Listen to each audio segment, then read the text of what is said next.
Kabilang si Bruce Brown sa mga player na nakapaglaro ng full 82 games sa buong season sa liga.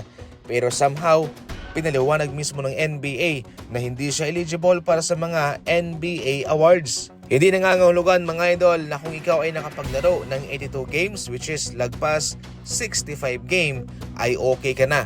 Ayon kasi sa rules mga idol ng 65 game rule ay dapat at least 20 minutes ang inilaro ng isang player para ma-count as one game.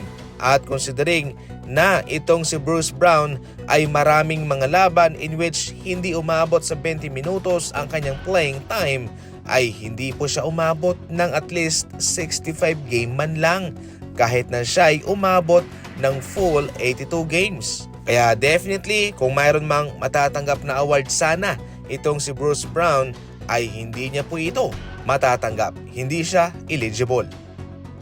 Pinakita naman dito ang impact nitong si Stephen Curry sa buong mundo. Siya pa rin po ang top-selling NBA player sa jersey mga idol.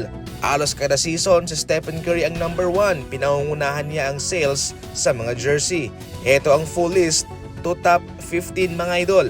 Number 1 Stephen Curry, number 2 si Luka, number 3 si Bronson, number 4 si Wemby, number 5 LeBron, 6 Edwards, 7 Tatum, 8 si Shai, 9 Cooper Flag, 10 Nikola Jokic, 11 Kevin Durant, 12 si Maxey, 13 si Booker, 14 si Cade, 15 si LaMelo Ball. Kapag nandyan ka sa listang yan ay malakas ka sa fans mo, malakas ka sa buong mundo. Marami ang bumibili all throughout sa mga tindahan ng NBA sa mga jersey mo. Kaya para mismo kay Stephen Curry na mapangunahan pa rin ang listahang ito sa maraming pagkakataon. Ito lamang yung nagpapakita kung gaano kalakas ang kanyang impact, kung gaano kalakas ang kanyang fanbase. Siyempre, si LeBron James, nandyan pa rin naman, malakas ang bintahan ng kanyang jersey. Take note na marami rin naman mga NBA players ang nandyan sa listahan pero hindi nga lang sila kasali sa top 15.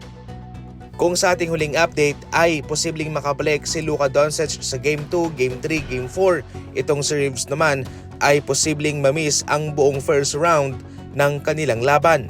Medyo matagal ang kanyang pagpapagaling mga idol.